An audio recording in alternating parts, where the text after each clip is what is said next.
ഏകമകളാണ്. 10 മാസം പ്രായമുള്ള ഏകമകൾ ഇല്ലാതാകുമ്പോൾ അല്ലെങ്കിൽ മരിച്ചു കിടക്കുമ്പോൾ അത്തരത്തിലൊരു വലിയ തീരുമാനം കൈക്കൊള്ളാൻ ഷെറിനും അരുണിനും കഴിഞ്ഞു എന്നുള്ളതാണ് ഈ സംഭവത്തെ വേറിട്ട് നിർത്തുന്നതും ഏറ്റവും കൂടുതൽ ഇതിനെ അങ്ങേയറ്റം ഹൃദയംഗമമാക്കുന്നതും അങ്ങനെയാണ്.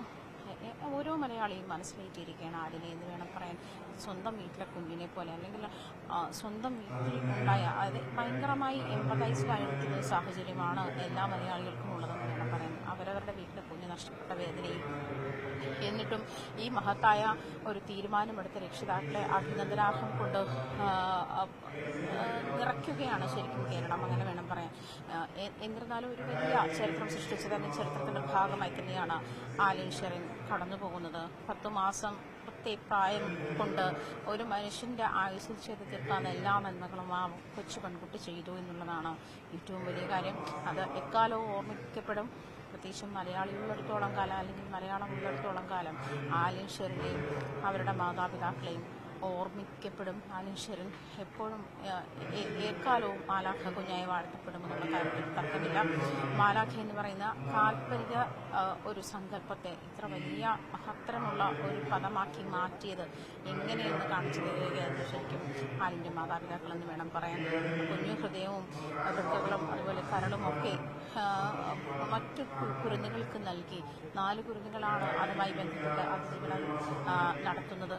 അവർക്ക് പുതുജീവനേകി തന്നെയാണ്. ഇതായ ശസ്ത്രക്രിയകളും കഴിഞ്ഞ ദിവസം കഴിഞ്ഞിരുന്നു.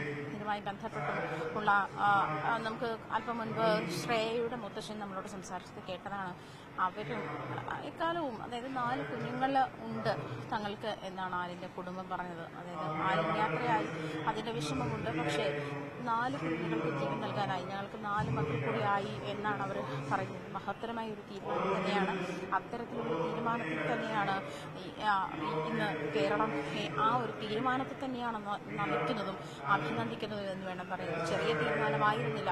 അത്രയും വിരുമ്പി നിൽക്കുന്ന അല്ലെങ്കിൽ ഹൃദയം തകർന്നു നിൽക്കുന്ന, ഒരു പക്ഷേ ജീവിതമേ അവസാനിച്ചു എന്ന് കരുതി നിൽക്കുന്ന ഇടത്തു നിന്നും ഒരു അച്ഛനും അമ്മയും തങ്ങളുടെ മക്കളുടെ അവയവങ്ങൾ ദാനം ചെയ്യാൻ തീരുമാനിക്കുന്ന ആ എടുത്ത തീരുമാനം, ആ നിമിഷം കേരളം ഒരു കാലത്തും മറക്കില്ല. അത് ചരിത്രത്തിൽ തന്നെ രേഖപ്പെടുത്തി കഴിഞ്ഞിട്ടുള്ളതാണ്. ആലിൻ അവശേഷിക്കുന്നത് എങ്ങനെയാണ്? എന്തായാലും സംസ്ഥാനം ആലിന് ബഹുമതികളോട് കൂടി തന്നെയാണ് സംസാരിക്കുക. മന്ത്രിമാരൊക്കെ ഇവിടെ എത്തി